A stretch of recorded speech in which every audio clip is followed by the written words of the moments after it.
Hello guys, അങ്ങനെ ഞാൻ മുംബൈ സിറ്റിയിൽ നിന്നും കഷ്ടപ്പെട്ട് ടെൻഷനും പ്രഷറൊക്കെ അടിച്ച് കറക്റ്റ് ടൈമിൽ തന്നെ വേളാങ്കണ്ണിയിൽ വന്ന് എത്തിയിരിക്കുകയാണ്. ആദ്യ കുർബാനയ്ക്ക് തൊട്ട് മുമ്പ് തന്നെ ഞാൻ വന്ന് എത്തിയിരുന്നു. അപ്പോൾ വേളാങ്കണ്ണി പള്ളിയിലെ വിശേഷങ്ങൾ എന്തൊക്കെയാണെന്ന് നമുക്ക് നോക്കാം. അതിനു മുമ്പ് നിങ്ങൾ നമ്മുടെ ചാനൽ സബ്സ്ക്രൈബ് ചെയ്തില്ലെങ്കിൽ ജസ്റ്റ് ഒന്ന് സബ്സ്ക്രൈബ് ചെയ്താൽ ലൈക്കും കൂടെ ഒന്ന് തട്ടിവിട്ടെ. അപ്പോൾ ചേച്ചിയുടെ മോളുടെ ആദ്യ കുർബാനയാണ്. അപ്പം മലയാള മാസത്തിനാണ് 9 മണിക്കാണ് ഇവിടെ മോർണിംഗ് സ്റ്റാർ ചർച്ചിൽ മലയാള മാസം ഉണ്ടായിരുന്നത്. അപ്പോൾ അതിൽ തന്നെ ഞങ്ങൾ വന്ന് നല്ല രീതിയിൽ കൊടുത്തായിരുന്നു. അപ്പം മാസത്തിന് ഒരു 2 മണിക്കൂർ മുമ്പ് കറക്റ്റായിട്ട് ഞാൻ വന്ന് എത്തിയിരുന്നു. എൻ്റെ ചേച്ചിയുടെ അളിയൻ്റെ ആഗ്രഹമായിരുന്നു. അപ്പോൾ മോൾക്ക് വന്നിട്ട് വേളാങ്കണ്ണി പള്ളിയിൽ വെച്ചിട്ട് ആദ്യ കുർബാന കൊടുക്കണമെന്ന് പറഞ്ഞിട്ട് അങ്ങനെ ഞങ്ങൾ 6 മാസത്തെ പ്ലാനിങ്ങിന് ശേഷമാണ് ഇവിടെ വന്ന് എത്തിയത്.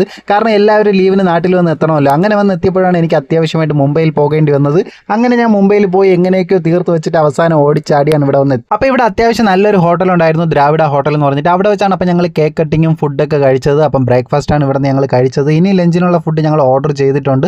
അപ്പോൾ ഇവിടെ മോളാണെങ്കിൽ ഒന്നും കഴിക്കത്തില്ല, കേക്ക് കട്ട് ചെയ്താലേ കഴിക്കത്തുള്ളൂ എന്ന ഒറ്റ വാശിയിൽ അപ്പോൾ ഇവിടെ നിൽക്കുകയാണ്. അപ്പോൾ അത്യാവശ്യം നല്ല രീതിയിൽ തന്നെ ഞങ്ങൾക്ക് ആദ്യ കുർബാന വേളാങ്കണ്ണിയിൽ വെച്ച് കൊടുക്കാൻ പറ്റി. പിന്നെ കേക്ക് കട്ടിങ്ങും ഫുഡൊക്കെ കഴിച്ചിട്ട് ഫോട്ടോഷൂട്ടിനാണ് പോയത്. ഫോട്ടോഷൂട്ടിന് പോയിട്ട് എൻ്റെ അമ്മയെടുത്ത് ഞാൻ പോസ് കൊടുക്കാൻ പറഞ്ഞപ്പോൾ ഈ പോസാണ് തന്നത്. യേശുവിൻ്റെ അടുത്തിരുന്നിട്ട് യേശുവിൻ്റെ താടിയെ പിടിച്ചിട്ടിരിക്കുകയാണ്. ഇത് കണ്ട് ഞാൻ ചിരിച്ചിരുന്നപ്പോഴാണ് എൻ്റെ ചേച്ചി അടുത്ത പോസ് വന്ന് കൊടുക്കുന്നത്.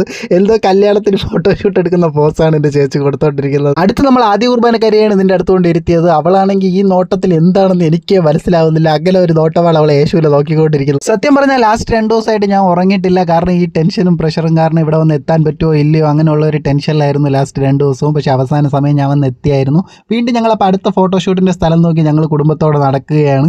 നടക്കുന്ന വഴിയിൽ അപ്പോൾ ഞങ്ങളുടെ ചേച്ചി എന്തൊക്കെയോ പോസുകളൊക്കെ ഇവിടെ നിന്ന് കാണിക്കുന്നു. എൻ്റെ ഫാമിലി ഫുള്ള് അപ്പോൾ ഒരു ദിവസം മുമ്പേ വേളാങ്കണ്ണിയിൽ വന്നായിരുന്നു. അവരപ്പോൾ എല്ലാം ചുറ്റി കണ്ടിട്ടാണ് നിൽക്കുന്നത്. ഞാനാണ് ലാസ്റ്റ് നിമിഷം വന്നത്. എനിക്ക് ഒന്നും കാണാനോ ഒന്നും പറ്റിയില്ല. കാരണം ഇപ്പം തന്നെ സമയം കഴിഞ്ഞിരിക്കുകയാണ്, ബസ്സിനുള്ള ടൈമായി. അപ്പോൾ ഇതെൻ്റെ അനിയനാണ്. അവനെ ഫോട്ടോ എടുക്കാൻ നോക്കിയപ്പോൾ അവൻ ഇങ്ങനെയൊക്കെയാണ് കാണിക്കുന്നത്. അടുത്തപ്പോൾ ഞങ്ങൾ നേരെ പോകാൻ പോകുന്നത് വേളാങ്കണ്ണി ബീച്ചിലാണ്. വേളാങ്കണ്ണിയിൽ വന്നിട്ട് ബീച്ചിൽ പോയില്ലെന്ന് പറഞ്ഞാൽ എങ്ങനെയാണ്? അതുകൊണ്ട് ബീച്ചിൽ കൺഫേം ആയിട്ട് നമ്മൾ പോകണം. പക്ഷേ കുളിക്കാൻ സമയമില്ലാത്തതുകൊണ്ട് ജസ്റ്റ് കാല് മാത്രം നനച്ചിട്ട് ഞങ്ങൾ പോകാമെന്ന് വിചാരിച്ചു. പക്ഷേ ബീച്ചിൽ അത്യാവശ്യം നല്ല കൂട്ടം ഉണ്ടായിരുന്നു. എല്ലാവരും കുളിച്ചുകൊണ്ടിരിക്കുകയാണ്. പക്ഷേ ടൈം ആയതുകൊണ്ട് പോലീസ് വിസിലടിച്ച് എല്ലാവരെയും പുറത്ത് കയറ്റിക്കൊണ്ടിരിക്കുകയാണ്. ഇവിടെ 5:30 വരെ മാത്രമേ എന്തോ ബീച്ചിലേക്ക് കുളിക്കാൻ പെർമിഷൻ ഉള്ളൂ എന്നാണ് തോന്നുന്നത്. ഇതാണ് ഇപ്പോൾ നാട്ടിലോട്ട് പോകാൻ ഞങ്ങൾ ബുക്ക് ചെയ്തിരുന്ന ബസ്. യൂണിവേഴ്സൽ ട്രാവൽസിലാണ് അപ്പോൾ ഞങ്ങൾ നാട്ടിലോട്ട് പോകുന്നത്. അപ്പോൾ ഇവിടെ നിന്ന് 9 മണിക്കൂർ ട്രാവലിംഗ് ഉണ്ട്. അപ്പോൾ ഞങ്ങളെല്ലാം സ്ലീപ്പറാണ് എടുത്തിരിക്കുന്നത്. ഞാൻ എപ്പോഴും പറയാറുള്ളത് പോലെ നിങ്ങളുടെ വലിയ സപ്പോർട്ടുകൾ ഞാൻ ചെറിയ ലൈക്കുകളായി പ്രതീക്ഷിക്കുന്നു. അപ്പോൾ പുതിയ വീഡിയോയുമായി കാണുന്നത് വരെ സൈനിങ് ഓഫ്.